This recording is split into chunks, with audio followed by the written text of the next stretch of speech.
it's a win-win. And the best part about Wirfs is not only did he break, a lot of Brandon Sheriff's strength records at Iowa, which has a long lineage of tackles turned guards, but he can also play guard too. He can also play guard and right tackle if it doesn't work out.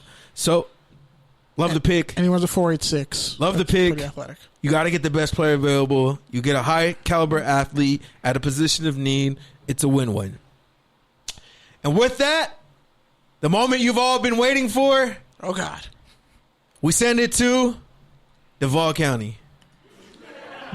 Duval! The Jacksonville Jaguars are now on the clock.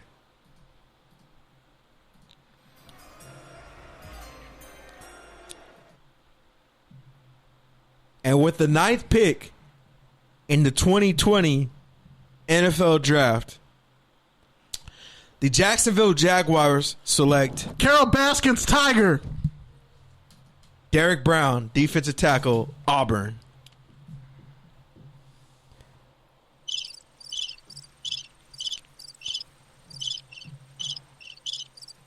Just a quick question from the Peanut Gallery. Doesn't this sound kind of redundant and counterproductive? Didn't they take Taven Bryan last year? Except for the fact that Don't they need a quarterback? Except for the fact that Jacksonville has 3 first-round picks. Don't they need a receiver? They have 3 first-round picks. They can draft positions of need later on in the draft. Right now, traditionally, the Jacksonville Jaguars have always started their teams by building up front. Getting an anchor like Derek Brown who can also get upfield and wreak havoc in the backfield is a perfect fit. Who's our right tackle again? And you can get an edge player later on in the draft to replace Njoku. Because the other thing is Jacksonville might trade Njoku before this draft is over, and they might gain a second or first round pick out of that, and also be able to address the position that you're talking about with either of those picks. Another question from the Peanut Gallery.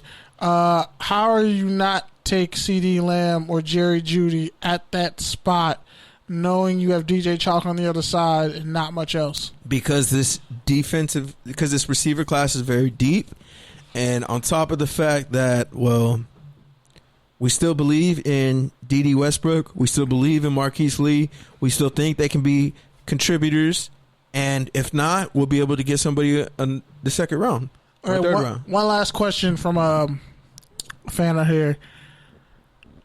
Shouldn't they have fortified their right tackle spot? Because Cam Robinson is a good left tackle. But don't you think they could have got an Andrew Thomas or Mekhi Becton? Listen. Reinforce that offensive line? Brown could easily be one of the best players in this draft. So, as a team that's going through essentially a mini rebuild, getting that sort of talent is not something that we can pass up on. And when he's getting sacks and wreaking havoc and doing all the things that Duval County is used to, we're not going to be having this conversation. Oh, so giving his all on defense for the offense to choke? Ouch. Sorry, that wasn't from the Peanut Gallery. That was just a general consensus of history I have to point out. We'll make it to the NFC Championship game or the wild card. AFC title game? Yeah, or the wild card and get bounced. Only to lose because you put money on the wrong quarterback? Something like that. I think they might. We'll see what happens. And we fly out to Cleveland for the 10th overall pick in the draft. The dog pound. Well, this one. Well, ironically enough, a friend of the show, Kenneth Berry, the person who is still on the board, is actually on Kenneth's personal mock draft. The Cleveland Browns probably going to pick,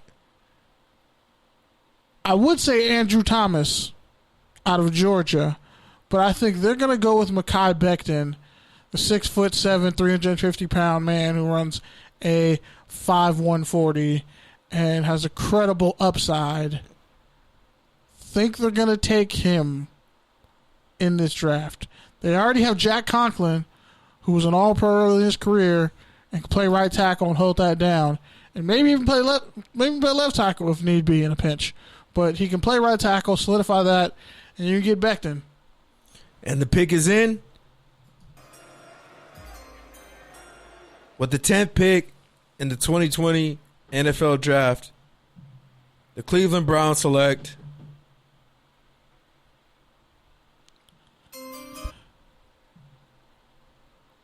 Andrew Thomas, tackle out of Georgia. Wow. That's amazing. I had Thomas as the 4th rated tackle on my big board. I just like the upside that Becton brings on the left side far more than the production that Thomas offers because, well, he's been effective over his 3 years start in the SEC. And dominant at both tackle spots. He's not the same caliber of athlete or the same size as Becton, and for whatever it's worth, I understand, some GMs have been hating on Becton because, he's very good at cooking. But at the end of the day, that Cleveland Browns team needs some sort of camaraderie, and I would have taken Becton because the team meals would have been lit. 'Tis true. But honestly, this is the king's ransom for the Jets at 11 because I had Becton going earlier, at least in my personal mock draft, to the Chargers. But since they're still on the board, Alec Thomas is gone. I think this is a deep receiver draft. The Jets have to go left tackle Mekhi Becton out of Louisville. I totally disagree, Kenny, and here's why. Can you name me a Jets receiver? Quincy, his last name starts with E. Yeah, exactly.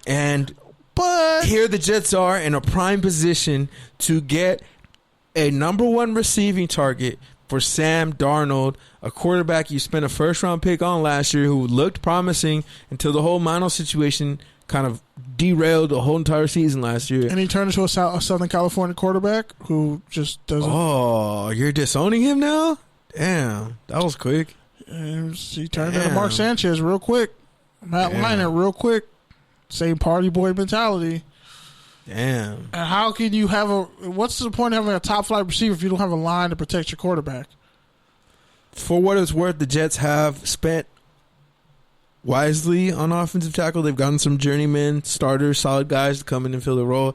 Now, granted, Becton would probably still be an upgrade at that spot, but the position is somewhat stable as of now and today.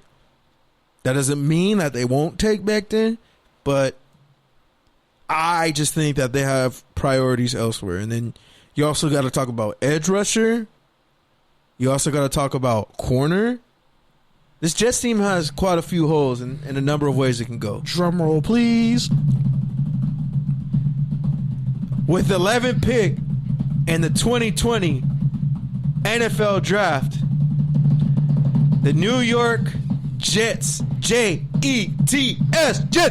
Jets, select CeeDee Lamb, wide receiver, Oklahoma. Wow. It's a hell of a pick. And now we send it over to Kenny in the West Coast. Kenny, what do you make of the situation? God damn it. A lot of people had Judy above Lamb. Where did you have him? Who did you like? Do you think Lamb is a better fit for the Jets than Judy would have been? I think you can't go wrong with either pick, and they're not really a vertical offense yet. So really, those guys are great route runners, and you're going to need Darnold to make some spectacular throws and Lamb to make some spectacular catches because the Jets are pretty terrible. So I think this is actually probably the best fit possible for Lamb, even though they're a terrible football team still. But boy, oh boy. Oh, the Raiders. And now we move to everybody's favorite pick. The Oakland Raiders are now on the clock. Dear God. With that, we send it to the Raiders' former home, Alameda County. We have Marshawn Lynch live on the line to give the pick. Marshawn, what's the pick? What's up, fo? So, yeah. Man, it still don't feel right that the Raiders not in Oakland. They're in Vegas. Gruden, don't fuck this up. Oh, my bad. Sorry, y'all. Sorry.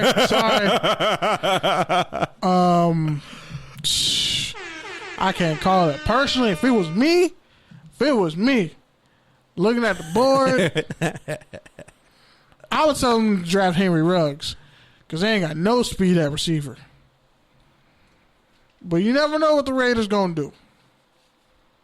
So, Marshawn, do you have the pick or not? I mean, I guess. We'll see. So, the Oakland Raiders, I'm sorry, my bad. The Las Vegas Raiders, who used to be Oakland, pick Jerry Jeudy, Alabama. That boy nice, but he kind of just like Amari Cooper. Why didn't y'all just keep Amari Cooper? I'm confused now. All right, bet. We'll take him. Jerry Jeudy. Good luck with Derek Carr. And with this pick, the Oakland Raiders get their essential number one alpha wide receiver. They get the player that they lost in Antonio Brown and Amari Cooper, and potentially even more, considering, well, he doesn't have the same head case issues as Antonio Brown. He doesn't have the same drop issues as Amari Cooper. Now, John Gruden, a former wide receiver coach, is a stickler about routes. He is a route connoisseur, as described by many people. So getting Jeudy, who's essentially the number one route runner in this draft, although CeeDee Lamb is also very good. Explain, how is he a route connoisseur when I saw his whole career in Tampa Bay? Maurice Stovall? McCardell ran nice routes. McCardell was gone after that. Mark Clayton? Keyshawn ran good one routes. Good year? Yeah. He wasn't great because of him. We're not counting Clayton as one great year as a rookie? My bad. Sorry. How is Josh Freeman not like the same as Derek Carr again? Pretty similar. So I kind of had more hope for Freeman. No, you had hope for Carr until like last year. 2 years ago. Once he got hurt and they were like, oh yeah, so he may have they may have just not blocked for him because he was totally okay with no one sinning for the anthem. That's when I knew it was over. And like they broke up the only all-black offensive line in the NFL. I knew it was over. Yep. All right, so we send it to San Francisco. We still have quite a few great players on the board. There's a number of ways the 49ers can go. They can get some offensive tackle help. There's receivers available. There's corners. Defensive tackles, corners. There's any number of ways that the NFC champions can go. But the pick is in right now. So we go to Santa Clara. I'm sorry. Yeah, the Santa Clara 49ers. The Pac-12 championship game 49ers. With the 13th pick in the 2020 NFL Draft, the San Francisco 49ers select Javon Kinlaw, defensive tackle. Did you just not pronounce the J in his name? Isn't that how you say it? Javon, not Javon. Oh, my bad. Sorry, I'm Mexican. Javon Kinlaw. My bad. Damn, no one says Javon. Don't even blame that on being Mexican. You just can't say words. You can't say words, bro. It's okay. You and Floyd Mayweather got the same problem. You can't enunciate. Shut up! You can't enunciate shit. How long did it take you to say your name when you was a kid? Whatever, motherfucker. Pete. Did you say Pat? Did you call yourself Pat the first 3 years of your life? All right, we send it to Mike Freeman for his analysis on this pick. I mean, it's just not fair. Like, the Niners already have a stacked D-line, and they're just going to replace DeForest Buckner with Javon Kinlaw. He might be an even better fit. as just a pure D tackle or no?